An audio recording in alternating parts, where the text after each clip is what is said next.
Vamos a hacer una lectura adicional en el Salmo 90,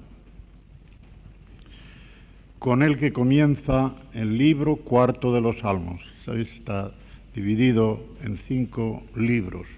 Con este comienza el libro cuarto de los Salmos. Este salmo, como veis en vuestras Biblias, se le ha puesto el siguiente título. No, el título no está puesto por Dios, está puesto por los hombres, pero está resumiendo muy bien lo que el Salmo dice. La eternidad de Dios y la transitoriedad del hombre. También podría decir la eternidad de Dios y la brevedad del hombre. Dios nunca se pasa y el hombre se pasa muy rápido. Esto es lo que quiere decir. Me vais a permitir una cosa y antes de ello todavía voy a decir, notaréis que yo no voy a decir, a no ser que me equivoque, no voy a decir Jehová, porque es falso. Es Yahvé, Yahvé. Y hoy día se sabe con mucho fundamento que así estuvo escrito siempre, hasta que por falsa reverencia al gran nombre de Dios, los judíos le pusieron a las 4 letras de Yahvé las vocales de Adonai, que significa el Señor, Adonai el Señor, y así resultó Jehová o Jehová. Pero hoy yo diré Yahvé, y en este salmo, además que lo tengo muy bien estudiado, lo voy a traducir de lo hebreo original, para que veáis cómo suena. Podéis leerlo en vuestras Biblias, pero ved el contraste, cómo suena lo que leéis y lo que hay en el hebreo original. Dice así: Señor, tú nos has sido morada de generación en generación. Antes que naciesen los montes y formases la tierra y el mundo, desde el siglo y hasta el siglo, que es como decir por toda la eternidad, tú eres Dios. Vuelves al hombre hasta ser quebrantado y dices, convertíos, volveos al pie de la letra, hijos de los hombres, porque 1000 años delante de tus ojos son como el día de ayer que pasó, subrayad que pasó, porque ahí está la puerta, y como una de las vigilias de las velas de la noche. Los arrebatas como con torrente de aguas, son como un sueño, como la hierba que crece en la mañana. En la mañana florece y crece, atención, a la tarde se marchita y se seca. Porque con tu furor somos consumidos y con tu ira somos turbados, perturbados. Pusiste nuestras maldades delante de ti, nuestros hierros, nuestros pecados, al pie de la letra, a la luz de tu rostro. Porque todos nuestros días declinan, caen, van a su ocaso, a causa de tu ira. Acabamos nuestros años como un suspiro. Los días de nuestros años son 70 años. Y si por mayor vigor son 80 años, con todo, su orgullo es aflicción y pesar, porque pronto pasan y volamos. ¿Quién conoce el poder de tu ira y tu indignación, según que debes ser temido? Enséñanos de tal modo a contar nuestros días, es decir, a saber qué breves son. No quiere decir, voy a contar mis días. Cuando nací tal, uy, ¿cuántos días son ya, 1, 2, 3, 4, no es contar así, no es contar así, es darnos cuenta de lo rápidos que pasan. Enséñanos de tal modo a contar nuestros días que obtengamos un corazón de sabiduría, o sea, un corazón sabio, pero al pie de la letra, un corazón de sabiduría. Vuélvete, oh Yahvé, ¿hasta cuándo? Como diciendo, ¿hasta cuándo vas a estar sin volverte? Y arrepiéntete para con tus siervos. Arrepiéntete. De mañana, sácianos de tu misericordia, y cantaremos y nos alegraremos todos nuestros días.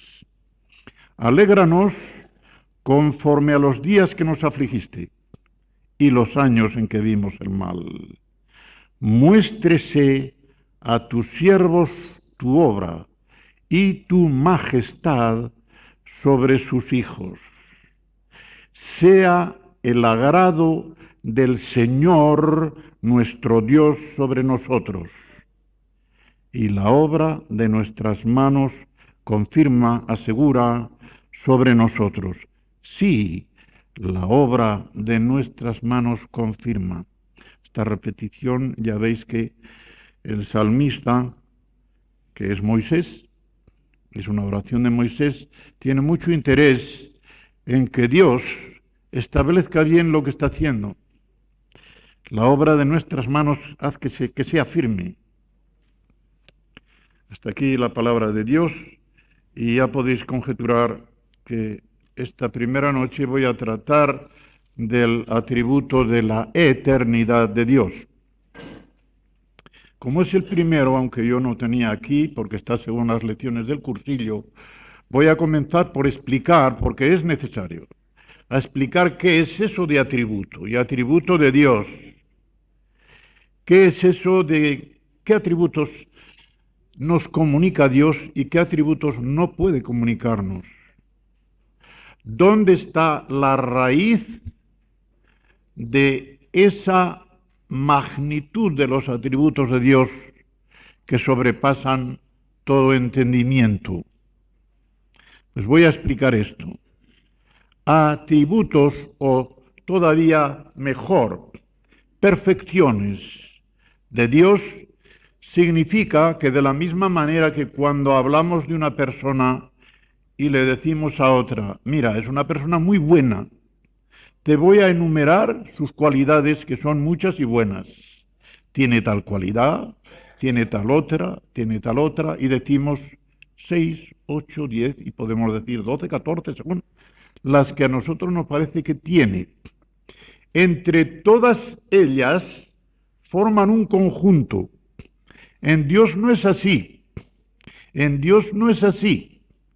Dios no tiene más que una perfección. ¿Por qué? Por dos razones. Primera, porque es infinito. Y segundo, porque es simple, simplicísimo. Al ser un espíritu infinito, ese espíritu no tiene dimensiones. Por ejemplo, esta mesa se puede partir en trozos y vamos contando los trozos y luego decimos, mira, vamos a volver a pegarlos. Y es una mesa otra vez, pero tenía muchos trozos. ¿Por qué? Porque al ser materia tiene dimensiones y se puede cortar, etcétera, etcétera. El espíritu no se puede cortar, porque no tiene materia y por lo tanto no tiene dimensiones. Y si es espíritu puro, quiere decir que es espíritu y nada más. Y si es infinito, pues que ese ser puro es infinito también. De modo que no tiene que ser más que una cosa. ¿Pero qué cosa es? Eso lo sabe Dios. Nosotros, con la Biblia en la mano, solamente conocemos a Dios en la forma en que Él se ha comunicado a los hombres de manera humana, porque de manera divina no la habríamos entendido. su lenguaje divino con el cual él mismo se habla a sí mismo en su interior de las tres personas divinas, nadie lo puede conocer. Entonces Dios, para condescender con nosotros como tiene que hacerlo para comunicarse con nosotros, habla nuestro lenguaje. Y Dios habló un lenguaje humano que todavía se habla, y es el hebreo. Dios habló en hebreo, porque en hebreo le podían entender aquellos a quienes él hablaba. Y es dando una descripción a lo largo de la escritura de esa perfección suya, la va diciendo de distintas maneras. Os pondré una ilustración y la veréis muy clara. La luz del sol, si a uno le dijesen, ¿qué color tiene la luz del sol? ¿Qué diría? Pues yo creo que todo el mundo diría, pues es blanco. Y cuando hay oscuridad, ¿qué color hay? Pues negro. Yo lo oscuro lo veo negro. Y cuando hay claridad de sol lo veo blanco. Bien, es un solo color. Figuraos que ese es el atributo de Dios para sí. Pero qué difícil es mirar al sol de frente, ¿verdad? Al sol lo vemos en la manera que ilumina las cosas, porque ¿quién se atreve a mirar al sol de frente? Pero mirad, llueve y en una gota de lluvia, en una gota de rocío o a través de un prisma, esa luz que decimos blanca del sol se distribuye en 7 colores y forma el arco iris. Y formando el arco iris, esos 7 colores sí que los podemos distinguir. Y más aún, oiremos que de esos colores están de tal forma distribuidos ahí que la onda más larga está en el rojo y la onda más corta está en el añil, que está en el otro extremo. De ahí que lo rojo es lo que más desde lejos se puede ver, porque es la onda más lejana de ese color. Pues de la misma manera nosotros tenemos que ver lo que es una sola perfección divina como si fuera un arco iris, porque así se ha comunicado Dios a nosotros mediante su palabra, mediante ese arco iris. Os pondré ahora solamente un ejemplo de estas perfecciones divinas para que lo veáis. Cuando yo hablo de la misericordia de Dios, puedo decir, la misericordia de Dios es justa y poderosa y amorosa, etc. Y si lo vuelvo del revés, tendré que decir, la justicia de Dios también es misericordiosa y poderosa. ¿Veis? Están unidas de tal manera, formando un equilibrio tan grande que vienen a decirnos, es que son una sola cosa. Y por lo tanto, aun cuando la queramos explicar de esa manera, siempre será uniéndolas una con otra. En cambio, lo trasladamos esto a un hombre. Qué difícil es que un hombre sea a la vez justo y misericordioso. El hombre suele tirar a los extremos y se pasa o de bueno o de malo.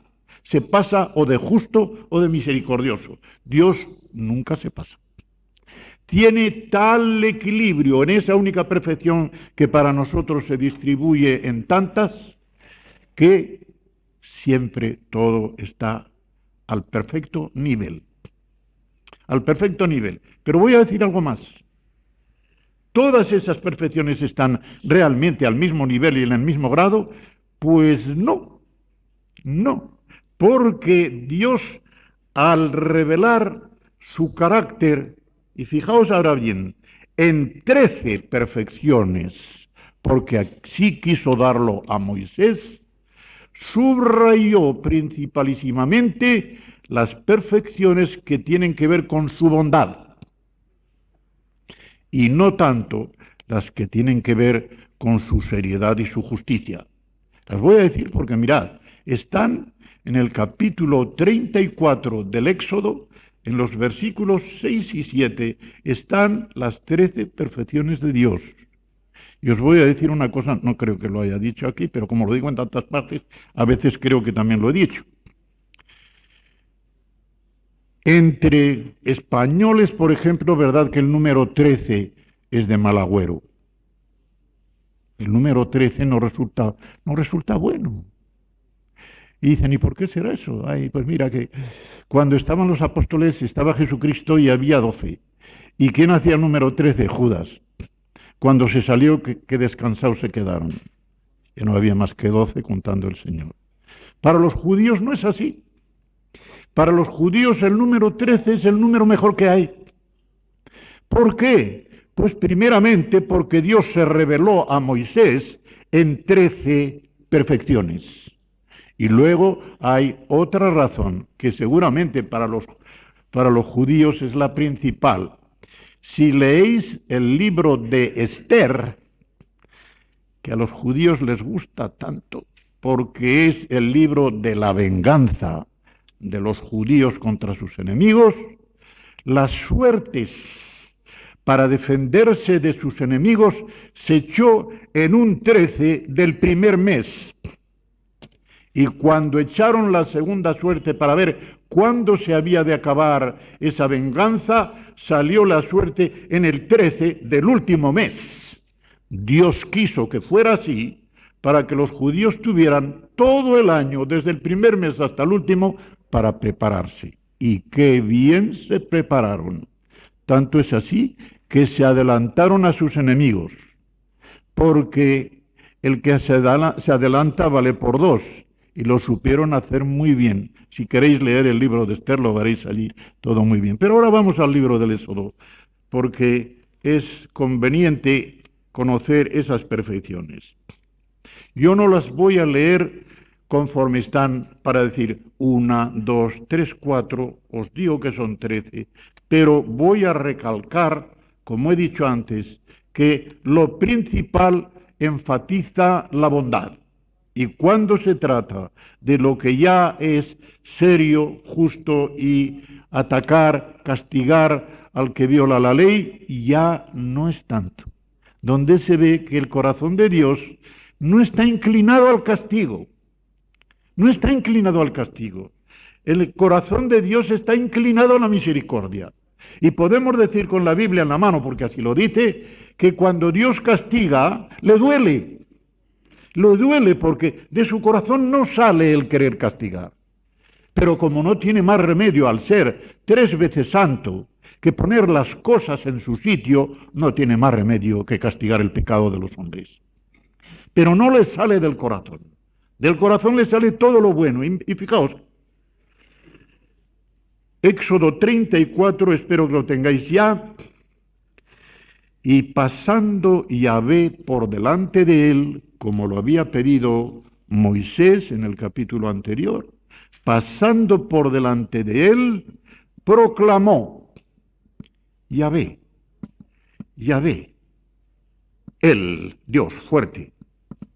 De modo que donde ponen vuestras Biblias fuerte, no hay tal. La palabra es él, que es la abreviatura de Elohim, Dios. Así no faltan los nombres, Yahvé, Dios, misericordioso, que tiene entrañas de compasión, es en realidad. Piadoso, que está dispuesto a favorecer. Tengo aquí incluso abajo los nombres hebreos, para no equivocarme. Tardo para la ira. Dice que es largo de rostro. Mirad, largo de rostro quiere decir aquí relajado. Y yo lo ilustro incluso con el gesto. Una persona que se enfurece hace, ¿verdad? Y contrae. Una persona que se relaja. Así nos describe la Biblia a Dios. Relajado, tardo para la ira. No se encoleriza fácilmente. Y así pide Él que seamos nosotros. Recordáis los que habéis escuchado en mis estudios sobre Santiago, que Santiago dice que así tiene que ser también todo hombre. tardo para la ira como lo es Dios. Pero dice algo más. Grande en misericordia. Aquí sí es la palabra verdadera. Misericordia, una palabra que significa de un corazón que se apiada de la miseria. Misericordia. Cordia significa corazón, miseria. Pues un corazón que está inclinado hacia la miseria es un corazón misericordioso. Grande en misericordia, pero también grande en verdad o fidelidad, que a lo largo del Antiguo Testamento, verdad y fidelidad aparecen varias veces en unión con misericordia. Unas veces dice misericordia y fidelidad, y otras veces dice misericordia y verdad, porque en realidad la verdad mayor que Dios tiene es la fidelidad a su palabra. Ahí es donde Dios es verdadero como nunca, cuando es fiel y constantemente fiel a su palabra. ¿Veis qué bueno va todo esto? Hasta ahora no ha dicho ninguna cosa que sea de castigo, de pegar. Guarda misericordia a millares. A millares no quiere decir que Dios es misericordioso para millares de personas, no, el que lo entienda así lo va a entender mal. A millares es a millares de generaciones. A millares de generaciones. Perdona la iniquidad, perdona la rebelión. Todo esto va dividido, ¿eh? Nosotros decimos, perdona la iniquidad, la rebelión y el pecado. No, no. El original quiere que cada una sea una cualidad, una perfección. De modo que perdona la iniquidad, ya es algo, porque iniquidad, rebelión y pecado son tres palabras distintas en el hebreo y tres nociones distintas de pecado. Hay un pecado que es simplemente lo que se llama errar el blanco, desviarse de su destino. Esa es la noción general de pecado. Pero hay un pecado que es una iniquidad, va contra la equidad de la ley. Y hay otro pecado todavía más fuerte que significa una rebelión contra Dios, que es lo peor. Que el hombre miserable gusano se atreva a levantar su mano contra Dios en rebeldía es lo peor. De modo que hay una escalafón en el pecado, pero todo esto lo perdona. Cuando el hombre se arrepiente y acude a Dios y lo confiesa, todo esto lo perdona. Perdona la iniquidad, perdona la rebelión y perdona el pecado, pero ahora empieza lo otro. De ningún modo tendrá por inocente al malvado, porque entonces sería un falso juez. Si Dios dijera, yo sé que es un malvado, pero voy a decir que es un inocente, mentira. Lo que sí puede hacer es perdonar al impío, sí. Perdonar al impío, sí. ¿Pero por qué? Puede perdonarlo. Porque puede sustituirlo. Porque puede sustituirlo. Y allí está el Señor Jesucristo en el Calvario, sustituyéndome a mí. De modo que Dios no deja sin castigo el pecado. Lo que pasa es que allí en la cruz, en vez de cargármelo a mí, se lo cargó a su Hijo, para que así yo fuese salvo. Mientras su Hijo era castigado con el pecado, con lo que yo merecía. ¿Veis? Y ahora dice, visita la iniquidad de los padres sobre los hijos y sobre los hijos de los hijos, es decir, nosotros decimos sobre los nietos. La Biblia dice sobre los hijos de los hijos hasta la tercera y la cuarta generación. De modo que la misericordia a millares, el castigo solo hasta la cuarta generación. De la cuarta generación en adelante, parece como si comenzara una nueva época en la historia de esa familia y que Dios, al llegar al bisnieto, ya se olvida de lo malo que fue el bisabuelo. ¿Veis? Eso es lo que significa. Hay también otra cosa aquí que se podría explicar, pero tendría que ocupar demasiado tiempo. Lo digo para que veáis que aunque hay un equilibrio muy grande entre las perfecciones de Dios, si tenemos que decir hacia dónde bascula, pues va hacia el bien, hacia la misericordia. Lo que le sale del corazón a Dios es el amor. El tener que castigar no le sale. No tiene más remedio que hacerlo porque se lo exige su santidad. Creo que he explicado bastante todo esto y solo me queda lo siguiente. Dividimos, como ya lo he hecho al principio, las perfecciones o atributos de Dios en comunicables e incomunicables. Ciertos atributos de Dios nos los puede comunicar, otros no nos los puede comunicar. Los que nos comunica, tenemos una participación de ellos. Los que no puede comunicarnos, no podemos tener participación en ellos, pero sí imitación de ellos, a nuestra escala. A nuestra escala. ¿Cuáles son los que se comunican y cuáles los que no se comunican?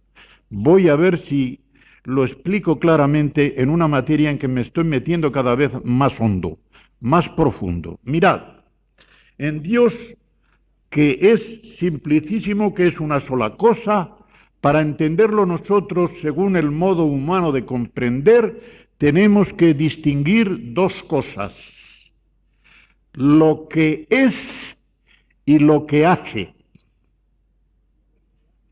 su esencia y su existencia, o si queréis, su esencia y su naturaleza. Se distinguen, sí, aunque en Dios sea una misma cosa. La esencia de una persona humana, decimos, ¿qué es este? Este es su nombre. ¿Qué es esto? Esto es un gato. ¿Qué es esto? Esto es un perro. Lo que es. ¿Quién sabe lo que es una persona? Solo Dios.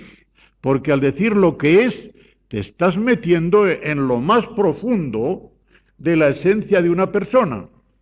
Y eso no puede ser, porque a las cosas, lo mismo que a las personas, los hombres solo las conocemos por medio de lo que se ve o se oye, por medio de lo que se manifiesta.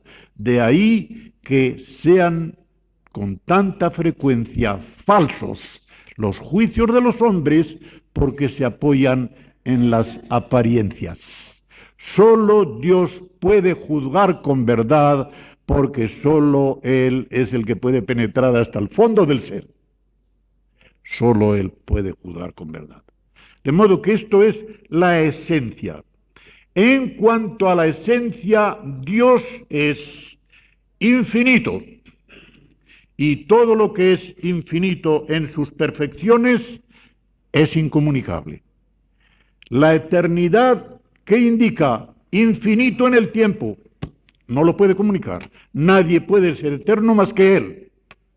Si los hombres o las otras perfecciones se llaman eternas, ya veremos por qué.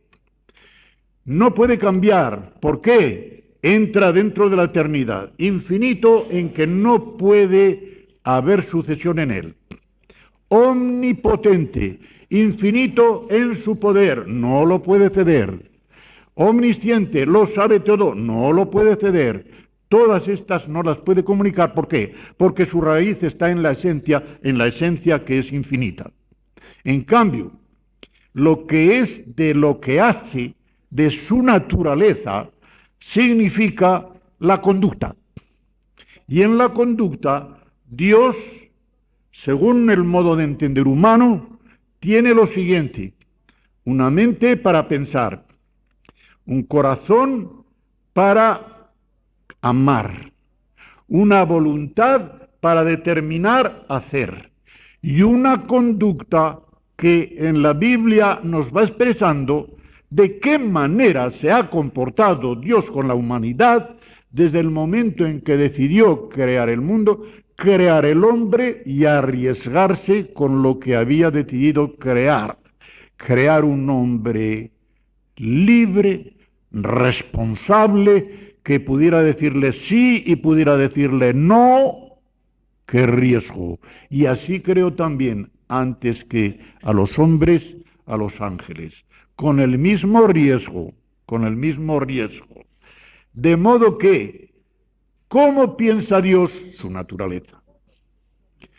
¿Qué es lo que ama Dios y cómo lo ama? Su naturaleza. ¿Qué es lo que Dios quiere? Su naturaleza. ¿Cómo actúa Dios? Su naturaleza.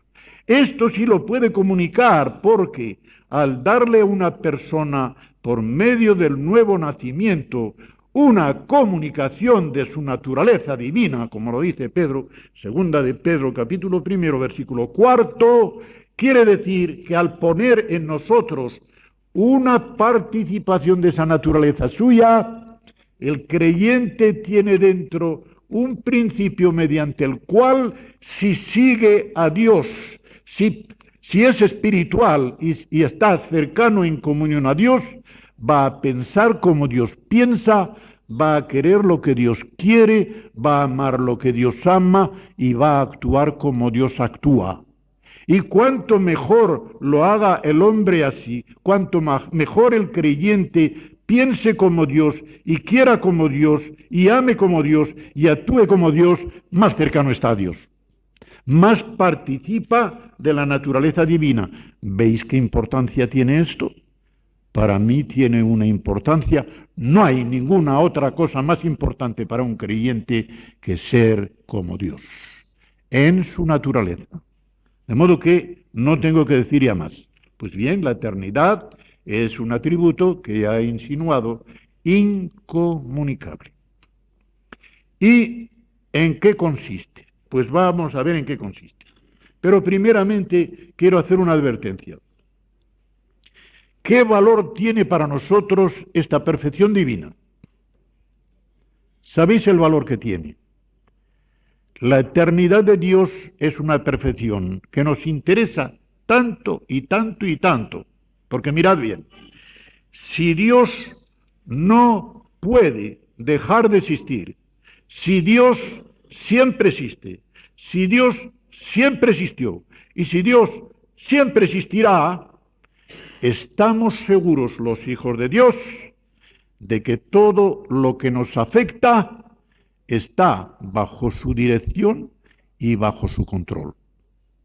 Porque su poder, su amor, su sabiduría, todo lo demás va a ir a apoyar a esta perfección para que, si somos hijos suyos, podamos decir, qué tranquilo estoy. Soy hijo de un Padre que no puede fallar, que nunca cesará de existir, y que mientras exista, mientras Dios sea Dios, Dios será mi Padre. Y Dios estará protegiéndome. Y Dios estará a mi lado. ¿Cabe un consuelo mayor, hermanos y hermanas? ¿Verdad que no? ¿Verdad que no? Pues bien, vamos a ver un poquito más adelante en qué consiste esta perfección de la eternidad. Y hablando de la eternidad, yo recuerdo que cuando hice el curso examinaba lo que habían dicho los filósofos antiguos sobre la eternidad, porque los filósofos de todos los tiempos se han preocupado de estas nociones que parecen trascendentes, tan altas. La eternidad, el tiempo, misterios para ellos, y no podían concebir lo que era la eternidad de Dios porque no tenían su palabra ni tenían el verdadero conocimiento de Dios.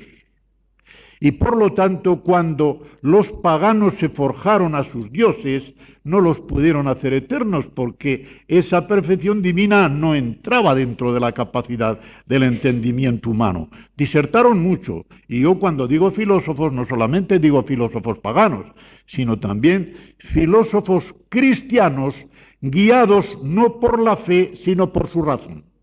Por ejemplo, hubo un emperador en el siglo II de nuestra era, que se llamó Marco Aurelio, que se le llama el emperador filósofo, y dijo y escribió estupendísimas cosas sobre la eternidad y el tiempo. Y luego tenemos a Agustín, al que llaman San Agustín, Agustín de Hipona, que escribió cosas maravillosas también sobre la eternidad. Pero no, a nosotros no nos interesa eso. A nosotros nos interesa conocer la eternidad de Dios conforme se halla en su palabra, porque es ahí donde nos la ha revelado el propio Dios. Y hay una cosa muy curiosa donde se ve esto de que los paganos, por la propia razón, no pudieron penetrar en el concepto de eternidad de Dios.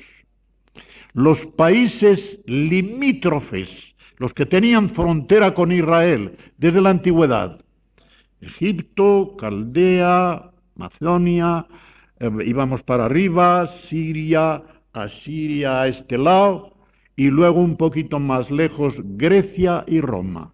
Todos pueblos suficientemente cultos según el concepto de cultura humano, y todos ellos le pusieron comienzo a sus dioses. Los dioses de todas estas naciones descendían del Olimpo de los cielos y se comportaban enteramente igual que los hombres, con sus cualidades y sus vicios. Y eso siempre se cumplió, que cuando el hombre olvida que ha sido hecho a imagen de Dios, está haciendo a los dioses a su propia imagen. Hace a los dioses a imagen de hombres y por lo tanto a imagen de hombres viciosos. Y los dioses de los pueblos paganos se corrompen con los mismos vicios que los hombres. ¿Qué clase de dioses, verdad? ¿Qué clase de dioses? Pero en cambio, el Dios de la Biblia aparece sin principio, sin fin, sin sucesión, sin cambio. Ahí está la eternidad. De modo que si dijéramos, vamos a ver qué es lo que significa la eternidad. Y un filósofo cristiano, pero ahí tomándolo ya del estudio de la Biblia, llegó a dar de la eternidad de Dios la siguiente definición. La voy a leer porque cada palabra merece un discurso. La posesión perfecta y simultáneamente total de la infinita vida divina. No pierde ninguna palabra. ¿Por qué dice posesión? Porque si la eternidad no es una vida que se posee, no vale para nada. La tienes que tener. Si no la tienes, pues ya está. No la posees. Posesión perfecta, que no se escape nada. Porque si se escapa algo, esa eternidad no va a ser feliz. No va a satisfacer. Además, si esa eternidad, como no tiene cambio y por lo tanto no tiene sucesión, tiene que estar toda junta, simultáneamente total, simultáneamente al mismo tiempo, total toda ella al mismo tiempo. Porque fijaos bien, si no estuviera total al mismo tiempo, quiere decir que en Dios había cambio y que iba ondeando como la ola del mar y que ahora iba teniendo un poco más, ahora iba cambiando un poquito, ahora dejaba aquello y tomaba esto, hay cambio y ya no es Dios, porque Dios no cambia. Para que Dios no cambie, a la vez todo. Yo lo digo con una frase demasiado difícil para ser comprendida, pero para mí me satisface. La eternidad es un solo instante que dura siempre. ¿Verdad que es difícil de entender esto, verdad? Un solo instante que dura siempre, pero así viene a ser. Un solo instante, una duración eterna. Eso es lo principal. En cambio, ¿qué es el tiempo? El tiempo ya lo hemos visto como lo describe la Biblia. El tiempo lo describe la Biblia como el día de ayer que pasó. Como el día de ayer que pasó. ¿Veis? El énfasis, he dicho, no está en el día de ayer, sino en qué pasó. ¿Qué pasó? Pasó, no existe. Mirad, y lo voy a decir, a veces la gente se ríe cuando lo digo, pero es que en español tenemos la mala costumbre, que no suele existir en otras lenguas, o por lo menos en la mayoría de las lenguas, de preguntar cuántos años tienes. Y cuando yo respondo, la gente se echa a reír, pero estoy diciendo una verdad como un templo. Si a mí me dicen, si quiero hacer un chiste teológico, y me dicen cuántos años tiene, digo, no lo sé. Hombre, claro que sabrá los años que tiene, digo no. Porque los años que dicen que la gente tiene, no los tiene porque los ha gastado. Y los que me quedan, que son los que tengo, solo los sabe Dios. ¿Ves? No lo sé. ¿Cuántos años tiene? No lo sé. ¿No ve que los que dice usted que tengo los gasté? Los gasté. Ya pasaron. ¿Queda algo? Uy, ya lo creo que queda. Algo queda ahí. Algo queda ahí.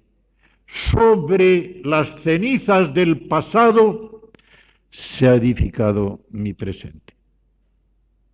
Y se está configurando mi destino del futuro. ¿Por qué? Porque no puedo dejar de ser mucho de lo que fui. Y gracias a Dios, que cuando dice que nacer de nuevo, eres una nueva creación. Y si eres una nueva creación, borrón y cuenta nueva, punto y aparte. Y todo ese pasado tuyo, por malo que haya sido, Dios te dice, olvídalo porque yo también lo olvido. Y adelante. Te he hecho una nueva criatura y desde ahora no mires hacia atrás, mira hacia adelante. ¿Veis? Así es, pero ¿cómo definió el gran filósofo que dentro de los paganos no cabe duda que fue el mayor, Aristóteles? Aristóteles definió el tiempo de la siguiente manera, perfectísima.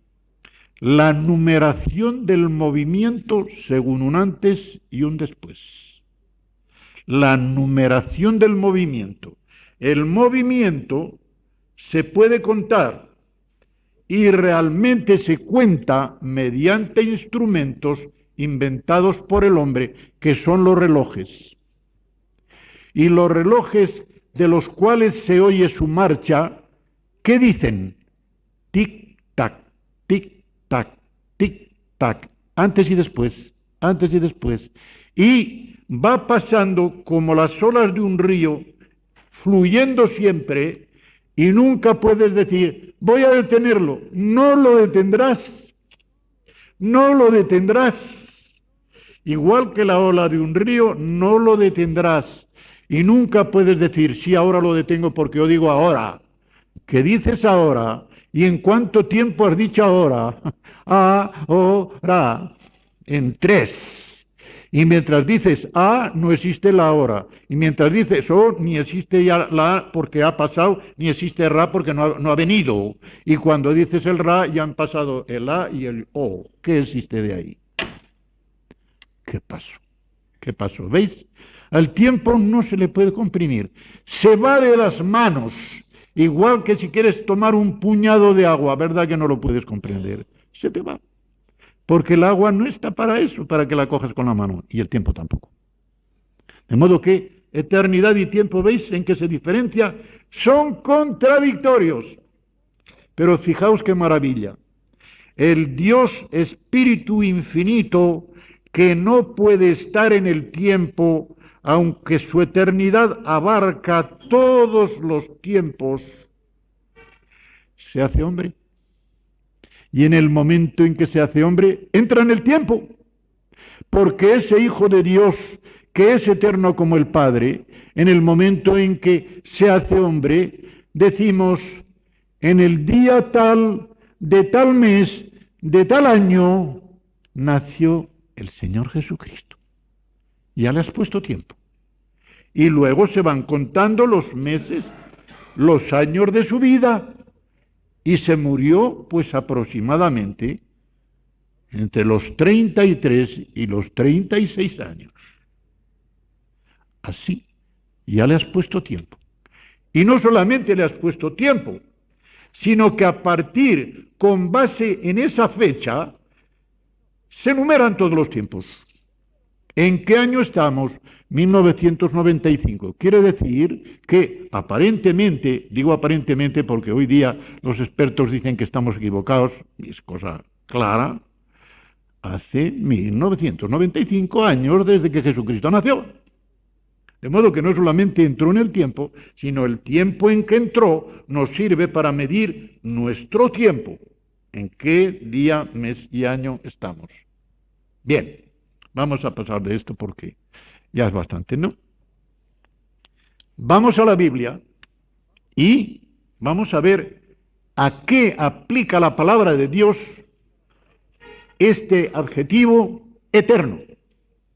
Eterno. Pues la Biblia, como veremos después cuando yo vaya examinando los textos, aplica el término eterno a Dios, principalmente a Dios, pero también lo aplica a su misericordia, a su verdad, a su fidelidad, y nada más, nada más. Ninguna otra perfección en el Antiguo Testamento, ninguna otra perfección de Dios se le llama tal eterna. No hace falta. No hace falta porque la principal, como ya he dicho antes, es esta. Pero pasad unas pocas hojas al Salmo 100. Salmo 100, versículo 5. Porque Yahvé es bueno. Lo define, ¿verdad? Porque Yahvé es bueno. Para siempre es su misericordia, equivale a decir su misericordia es eterna. Para siempre en el hebreo es por toda la eternidad. Para siempre es su misericordia y su verdad por todas las generaciones, que es otra manera de expresar la eternidad, como después veremos. Pero resulta que también llama eterno la Biblia, y esto sobre todo en el lenguaje del Nuevo Testamento, en que la palabra eterno sufre una modificación. La raíz de la palabra eterno en el griego del Nuevo Testamento significa lo que existe siempre. A-E-I-O, eterno. Aionios eterno. Pues bien, esa palabra se va a aplicar a la felicidad eterna de los justos e incluso a la condenación eterna de los impíos, pero de distinta manera. Hay un versículo que es el versículo 46 del capítulo 25 del Evangelio según Mateo, en el juicio de las naciones, que dice al pie de la letra: e irán estos, los malos, al castigo eterno, pero los justos a la vida eterna. De modo que vida eterna, castigo eterno. Mirad, los condenados existirán eternamente, pero no dice la Biblia que vivirán eternamente. Nunca, nunca dice que vivirán eternamente, dice que existirán eternamente, porque una existencia que no es feliz ya no se le puede llamar vida. Y por eso a eso se le llama en la Biblia la muerte eterna y la muerte segunda. Nunca vida, existencia.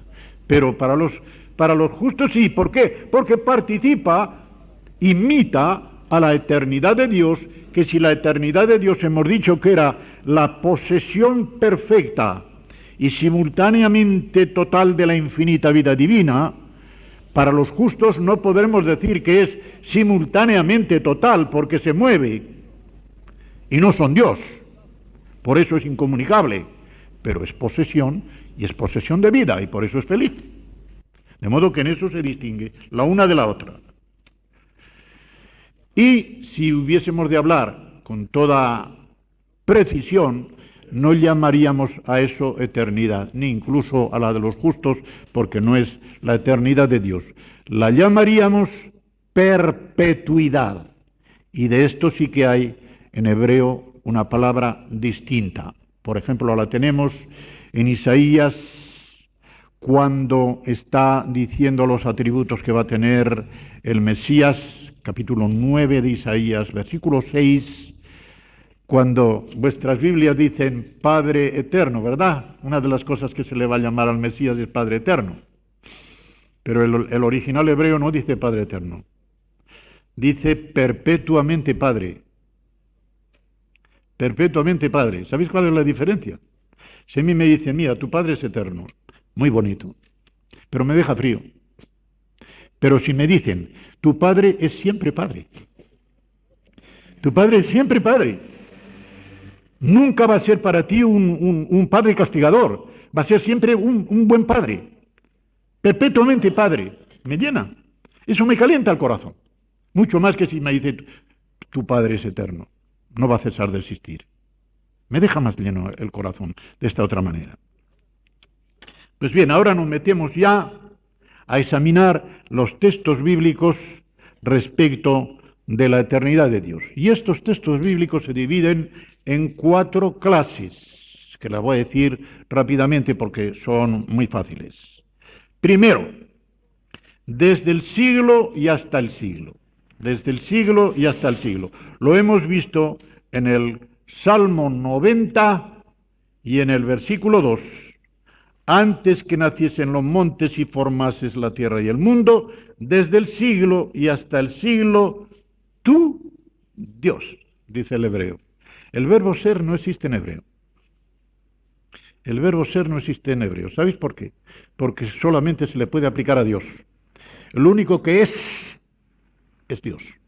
Nosotros no somos, no está en nuestra esencia el ser. Vamos pasando. Llegamos a ser, cambiamos, venimos a ser, de ahí el verbo este. El verbo llegar a ser, venir a ser, ese es el que existe en el hebreo del Antiguo Testamento y se traduce muchas veces por ser, pero no es así. De modo que aquí no hay verbo, tú, Dios, desde el siglo y hasta el siglo. Y uno de los primeros nombres que se le da a Dios, y se le da en el libro del Génesis, en el capítulo 21, no lo voy a leer, en el capítulo 21 y en el versículo 33 se le llama el Dios eterno. El Dios eterno. Así, poniendo un nombre compuesto de Dios, Él, que es la abreviatura de Elohim, Dios, Olam, eterno. El Dios eterno.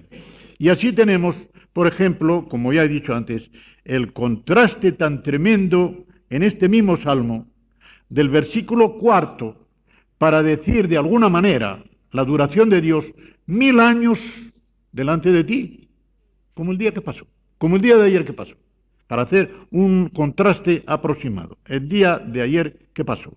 Hay otros textos que no los voy a leer para no alargarnos aquí, pero los voy a decir para que cuando queráis los podáis leer. En el Deuteronomio, en el capítulo 32 y versículo 40, también vais a encontrar esta noción. En el Salmo 103 y versículo 17, que ese sí que no me lo dejo, es mi salmo favorito. 103, versículo 17. Tenéis que pasar pocas páginas.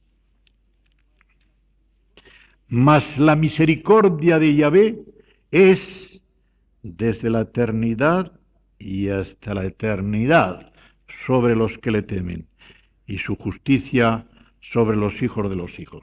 Qué bonito para expresar la eternidad.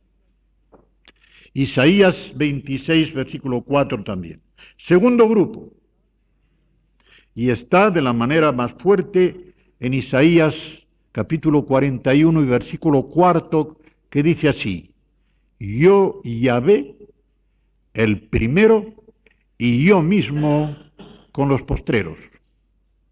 Yo, Yahvé, el primero, y yo mismo con los postreros. ¿Qué quiere decir esto? Pues lo siguiente: yo soy el primero porque nadie existió antes que yo. Y yo soy el postrero porque nadie me sucederá. Nadie me sucederá. Nunca habrá un día en que digan, Dios cesó de existir, que venga otro a sustituirle porque se nos fue nuestro Dios. Nunca, nunca, nunca. Nunca, nunca, nunca. Nadie le sucederá, nadie le sustituirá. Pero en su palabra lo expresa de esta manera: yo el primero, yo con los postreros. No dice en realidad yo el postrero, ¿sabéis por qué? Porque los postreros seremos muchos. Nosotros vamos a vivir para siempre. Y si dijera yo el postrero, quiere decir que nosotros habíamos caído en la nada. Pero como nosotros también existiremos con Él eternamente, dice, yo también existiré con esos que serán los postreros también conmigo. Para que veáis con qué precisión el Espíritu Santo hace que se escriba la palabra de Dios. Adelante. Lo tienes también en Isaías 43, del 10 al 13, en Isaías 48, en el 12, y en Apocalipsis, en el capítulo 1, los versículos 8 y 17.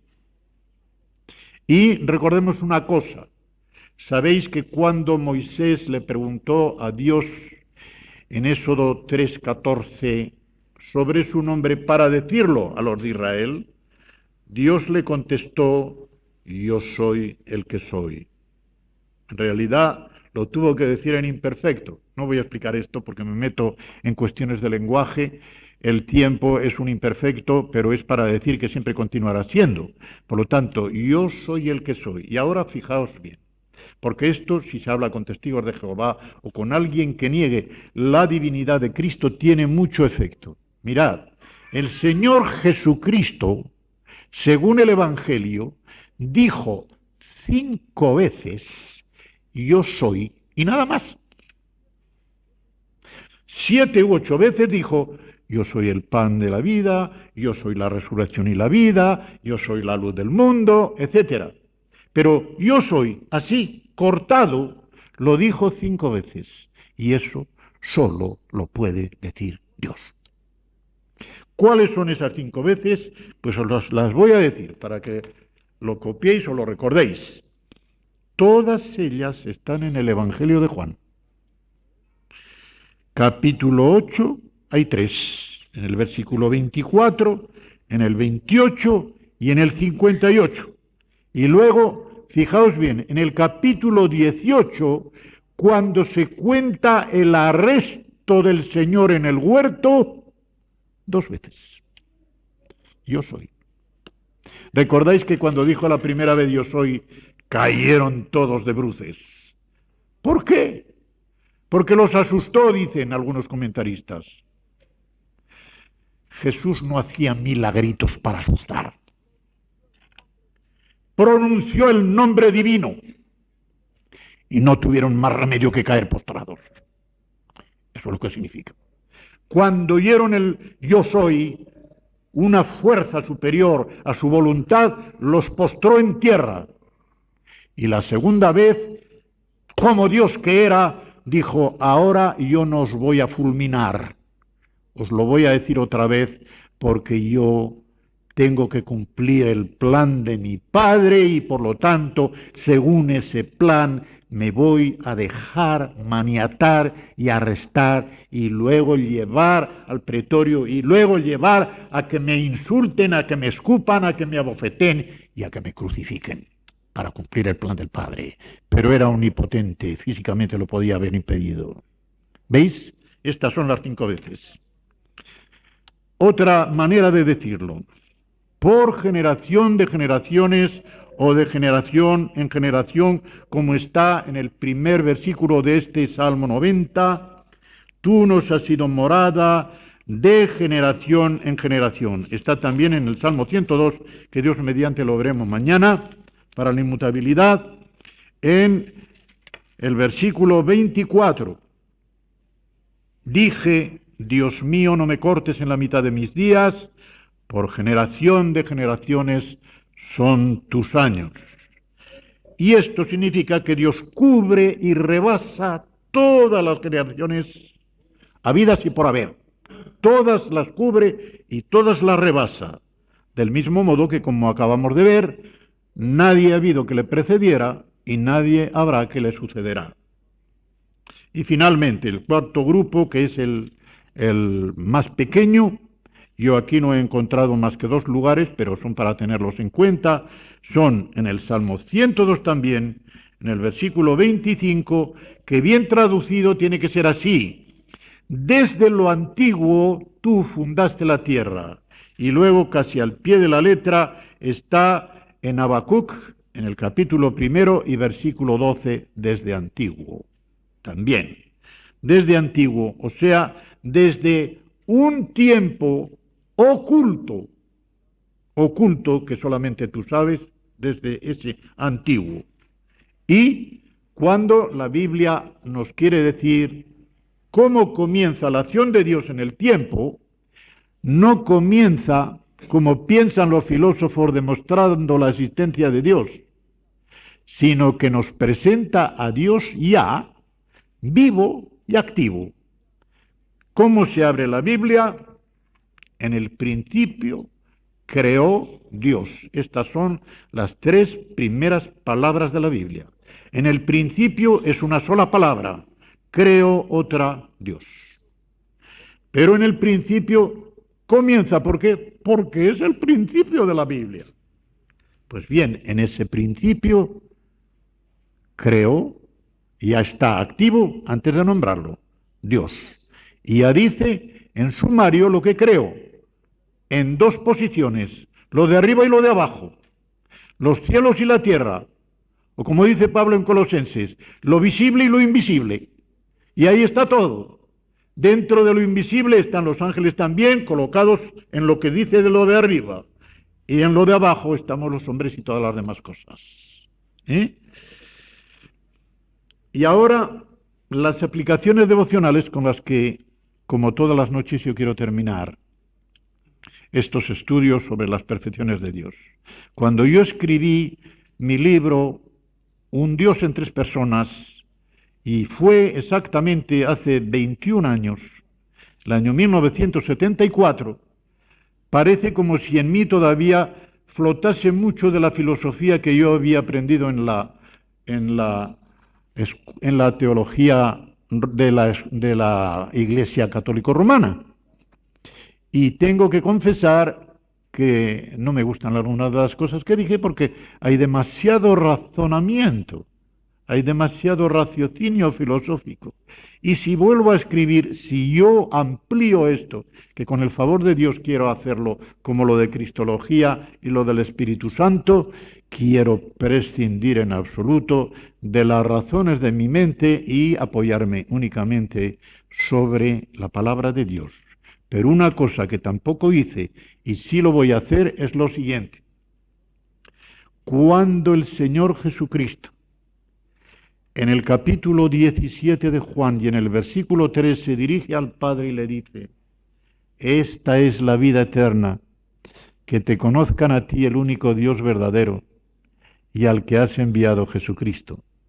Está diciendo que la vida eterna no consiste en tener muchos conocimientos en la cabeza, sino en tener una comunión íntima y experimental con ese Dios. De modo que todo conocimiento de Dios adquirido mediante la Biblia, que no se traduzca en un modo mejor y más espiritual de llevar la conducta, no sirve para nada.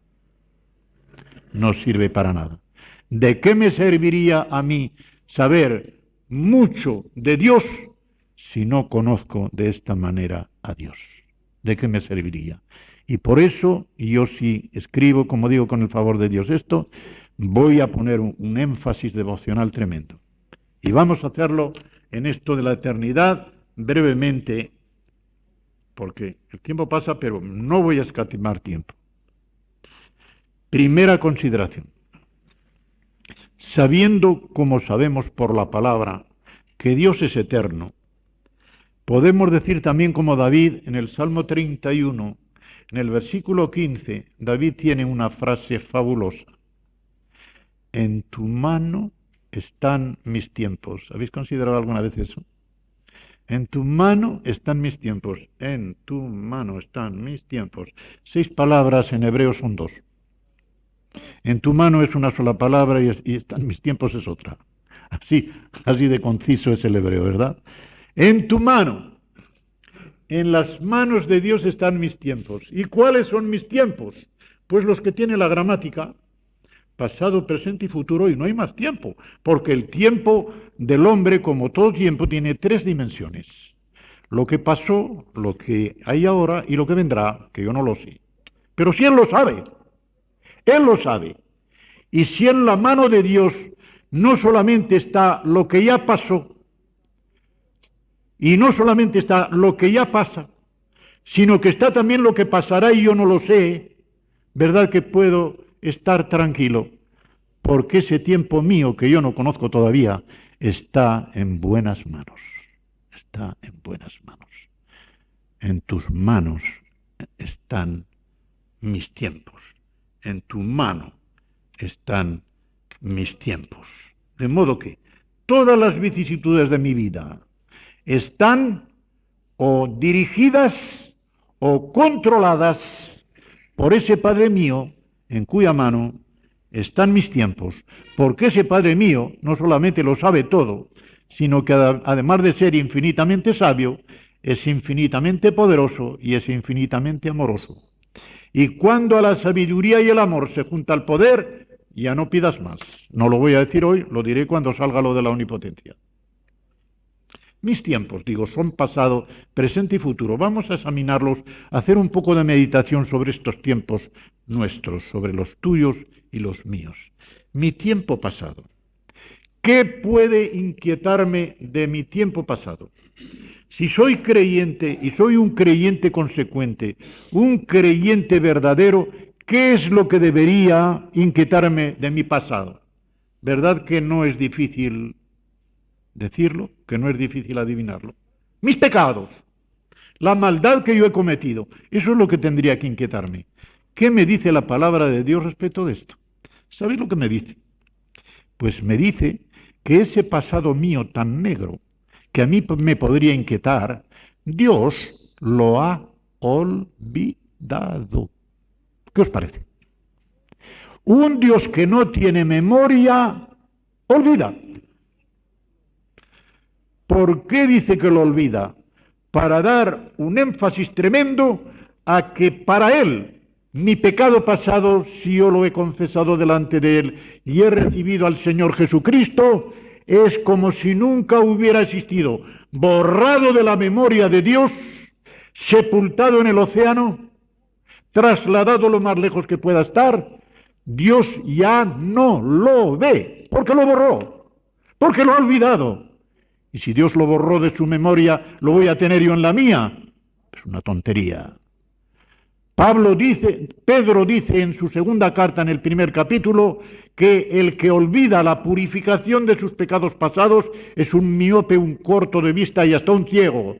Pero no dice el que olvida sus pecados, sino el que olvida la purificación de sus pecados, que es cosa muy distinta. El que olvida el precio que le costó a Dios la sangre de su Hijo va mal. Pero eso no quiere decir que no pueda olvidar el pecado. Lo que no puede olvidar es el precio que Dios pagó para lavar esos pecados. De modo que el pasado está completamente borrado. No los voy a leer. Esto está en Jeremías, en el capítulo 31 y en el versículo 34. Y lo repite porque lo cita la carta a los Hebreos en el capítulo 10 y en el versículo 17. Lo dice porque lo cita, está citando precisamente de Jeremías. Los ha borrado. De modo que Dios, si soy un creyente, me ve tan blanco y tan limpio como ve a su propio Hijo. Así, así. Quedó borrado. Y del presente. Del presente me dice la palabra de Dios que nada debe inquietarme. La palabra de Dios me dice que a los que aman a Dios, todas las cosas cooperan para bien. Todas las cosas. Las que los hombres llaman prósperas y las que los hombres llaman adversas. Para el Hijo de Dios no hay adversidad porque no hay destino, ni helado, ni fatalismo, ni cosas de estas. No hay más que un Dios providente, un Dios todopoderoso, un Dios infinitamente amoroso. Y el acudir a cualquier otra cosa para que te digan a ti lo que te va a suceder, los horóscopos, todas esas cosas, el horóscopo, todas esas cosas, en un creyente es un insulto a Dios. Querer pedirle a una persona humana que será una bruja quizá, si es que sabe algo de tu futuro, es hacerle un insulto a tu padre. Tu padre lo sabe. Échate en tus manos, en sus manos. Es lo que dice el apóstol Pedro en su primera carta, en el capítulo 5, en el versículo 7. Echad sobre él toda vuestra inquietud, porque él cuida de vosotros. Mejor aún, la verdadera traducción es, él se preocupa de vosotros. Podríamos decir, no tengáis ninguna preocupación, lanzarla sobre él, porque él es el que tiene preocupación sobre vosotros. Y aún diría algo más, el verbo que allí para decir echad vuestra preocupación es echar un peso de arriba a abajo. De modo es que como si estuviera yo en una plataforma y Dios me estuviera esperando abajo y me dijera, ¿qué es lo que te pesa, hijo mío? ¿Qué te pesa? Tu pecado, échamelo encima. ¿Qué te pesa? Una preocupación, échamela encima. ¿Qué te pesa? El cuidado que tienes de lo que te pasará mañana, échamelo encima. Échaselo, arrójaselo sobre él. Y si se lo arroja sobre él, va a estar en vuestras manos, en buenas manos. Pero fijaos que los creyentes, y yo digo los creyentes, me pongo la mano en el pecho y me acuso a mí mismo, y creo que hasta el creyente más espiritual puede sucumbir a esta tentación. Dejar en manos de Dios un problema y llegar la noche y estar preocupado por ese problema. Y es como si Dios le dijera, hijo mío, no me lo pusiste en las manos, no me lo quieras quitar ahora. No me dijiste que me preocupara yo de él y ahora me lo quieres quitar tú. Es que si tú te preocupas, yo no me preocupo de él, me lo has quitado de la mano. Déjamelo en mis manos. De modo que cuando tengáis una tentación, sea de noche o de día, y digas, ay, y esta preocupación que tengo de lo de mañana, piensa, la has puesto en manos de tu Padre. Retira esa tentación porque es del diablo. Retira esa tentación porque es del diablo. No la consientas. Del futuro. Pues del futuro tenemos una promesa. Y entre muchas cosas que tenemos en la Biblia, nos basta con la que tenemos en la carta también a los Hebreos, en el capítulo 13 y en el versículo 5, que también es una cita. También es una cita de otro versículo. Y dice así, para no decir todo el versículo, no te dejaré, porque escrito está, no te dejaré ni te desampararé. Fijaos bien que hay dos cosas allí, dejar y desamparar. Dejar es abandonar, desamparar es otra cosa. Se puede amparar a una persona dejándola y se puede desamparar a una persona sin dejarla. Pero si ni te deja ni te desampara, está todo completo. Está todo completo. No te dejaré ni te desampararé. ¿En qué tiempo están estos verbos? En futuro. No están en pasado. No dice, mira que nunca te dejé, nunca te desamparé. Padre mío, eso no me basta. ¿Y del futuro qué? Ah, pues mira, del futuro no te dejaré ni te desampararé. Contento. Y finalmente, a veces, respecto del futuro, tenemos que tomar decisiones urgentes, inapelables, las cuales no podemos decir simplemente, te lo dejo a ti, Padre mío, porque te dirá, no, eso no. Deja sobre mí tu preocupación, pero no tu decisión. La decisión que tienes que tomar sobre este problema, sobre este asunto, sea tuyo personal, sea de la iglesia, sea de tu familia, ahí tienes que arrimar el hombro porque eso entra dentro de tu responsabilidad. Pero sí te voy a decir, por medio de mi palabra, cómo puedes tomar una decisión correcta, porque solo la tomarás correcta cuando la tomes según mi voluntad. Por lo tanto, lo que más te interesa es aprender a conocer cuál es mi voluntad. Y cuando aprendas a conocer cuál es mi voluntad, pues sabrás cuál es mi voluntad cuando tengas que hacer esto, cuando tengas que hacer lo otro, cuando tengas que tomar carrera, cuando tengas que tomar esposa, cuando tengas que hacer un traslado. Todo esto entra dentro de lo que para ti será una responsabilidad. Pero si estás dispuesto a hacer mi voluntad, te dice Dios, qué bien vas a ir. Porque si tu voluntad coincide con la mía, no puede fallar, porque la mía no falla.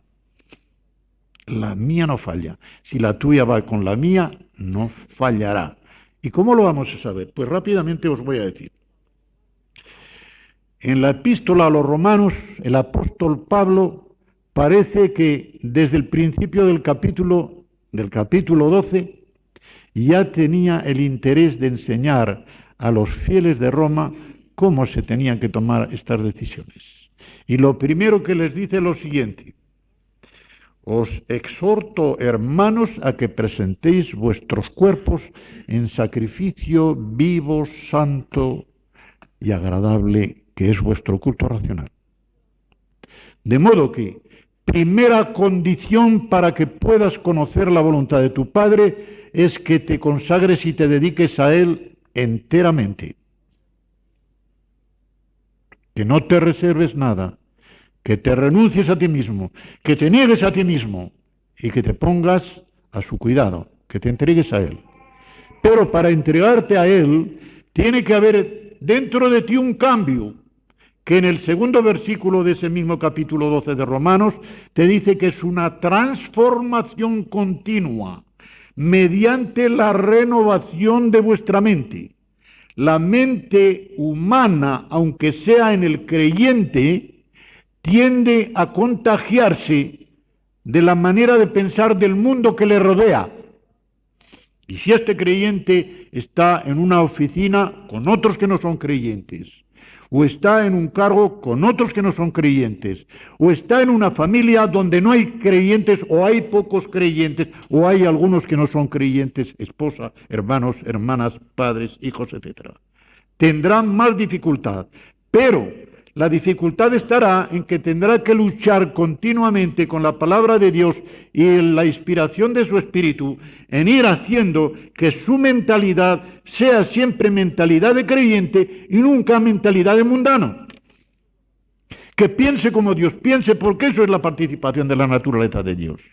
Que piense de todo como Dios piensa, de las cosas de sí mismo, de la vida de Dios, de las cosas de arriba, de las cosas de abajo. Que piense como Dios piensa. La renovación continua de la mente. Y ya tiene un poco más.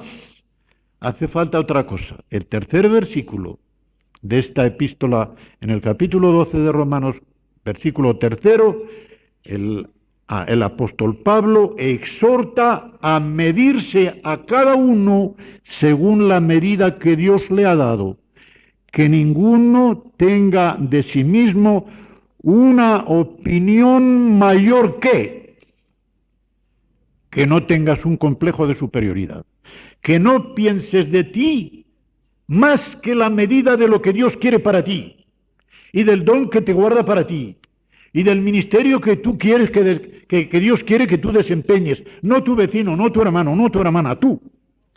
Porque a ti te da un don y a tu hermano le dará otro y a tu hermana le dará otro.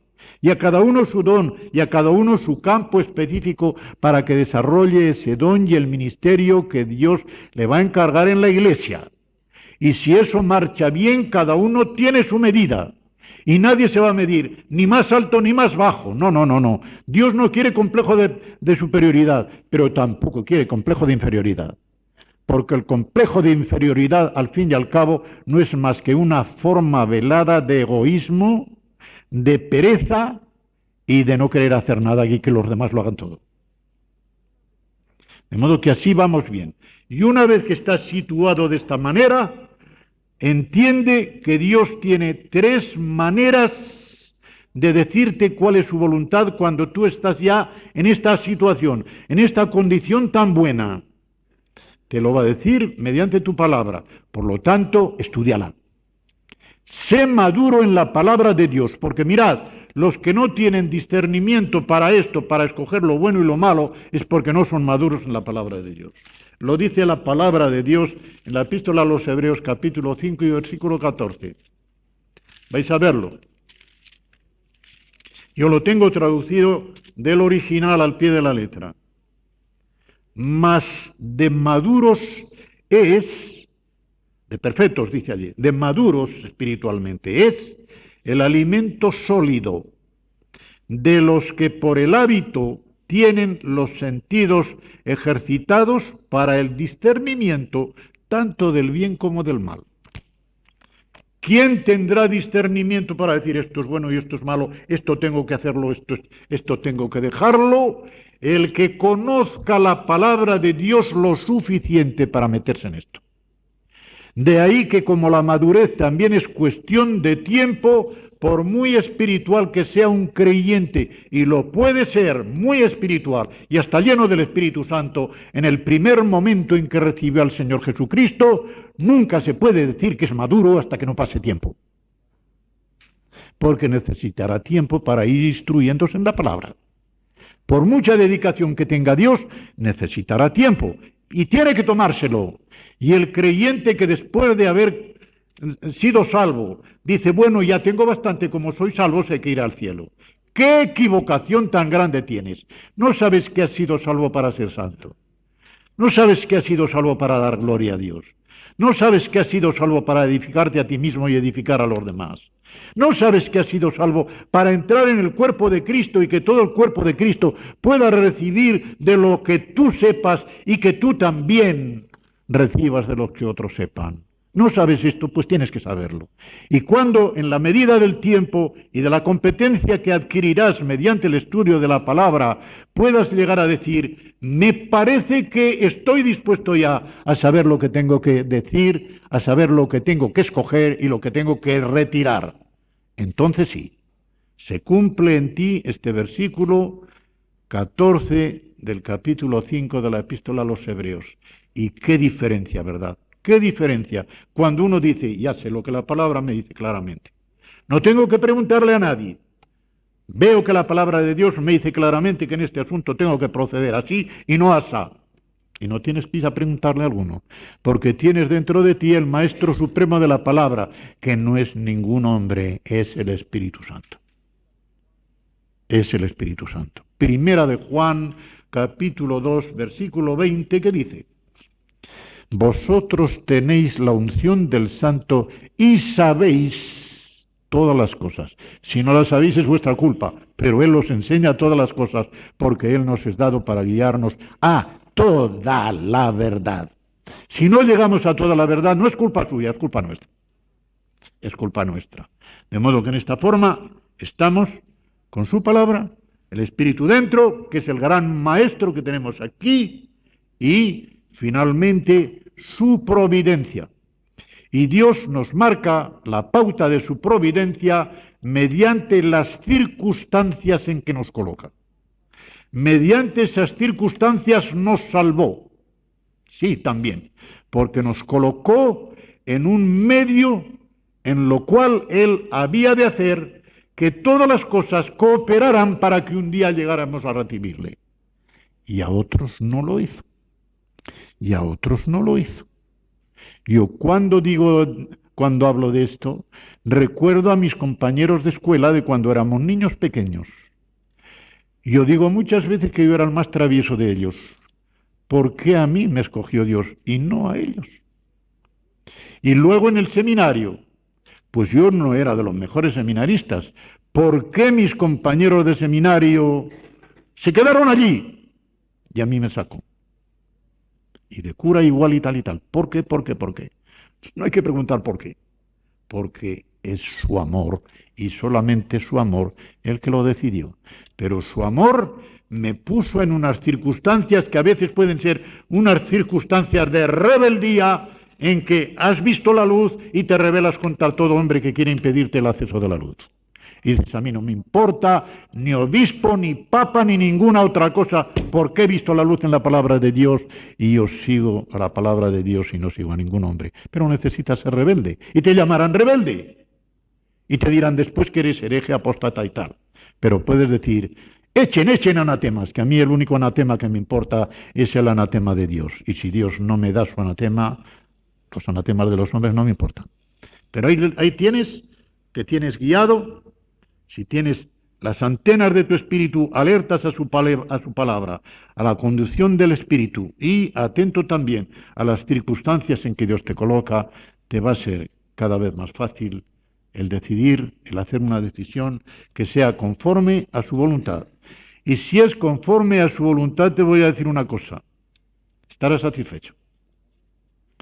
No hay cosa peor para un creyente que forzar la máquina y decir, no, no, no, lo que a mí me gusta es tal cosa. Yo creo que Dios quiere eso también. Sí, sí, sí. Dios, sí, lo que tú quieres es que la voluntad de Dios sea la tuya, ¿verdad? En vez de que sea al revés. En vez de que tu voluntad sea la de Dios, que la de Dios sea la tuya. Qué mal vas a ir. Y el día en que tengas un fracaso en lo que has elegido, ¿a quién apelas? A nadie. Porque Dios te dirá, hijo mío, tú te lo buscaste. Tú te lo buscaste. No era mi voluntad esa. Yo ahora lo voy a arreglar porque soy todopoderoso. Soy omnipotente y lo voy a arreglar. Pero ya no será lo mismo. Ya no será lo mismo. Me has fallado. Me has fallado. No habrá ansiedad, no habrá remordimiento posterior si nosotros seguimos esta norma que nos da la palabra de Dios, su Espíritu y su providencia. Y no solamente eso, sino que cuando hayamos tenido el hábito de discernir cómo hemos de decidir, también tendremos discernimiento para aconsejar a otros hermanos que se hallen en perplejidad por falta de espiritualidad o por falta de madurez, que estén perplejos, que no saben a dónde van, que se hallan en oscuridad, y tú vas allí y dices, hermano, veo lo que le pasa. A usted lo que le está pasando es esto y esto y esto. ¿Quiere recibir un consejo? No es mío, es de Dios por mi medio, pero porque lo que le voy a decir es de la palabra de Dios. Si no fuera así, sería palabra de hombre. Yo le pongo palabra de Dios. Para eso la he estudiado. Usted debe hacer esto y esto y esto y verá qué bien le va. Y le vas a hacer un bien inmenso a él, a su familia, a la comunidad y tal. ¿Qué proyección tan grande puede tener esto, verdad? Parece como una oleada que va propagándose más y más y más, pero siempre para bien. Que el Señor nos conceda esta gran bendición de que todo esto que estamos estudiando lo recibamos, lo retengamos y lo pongamos por obra.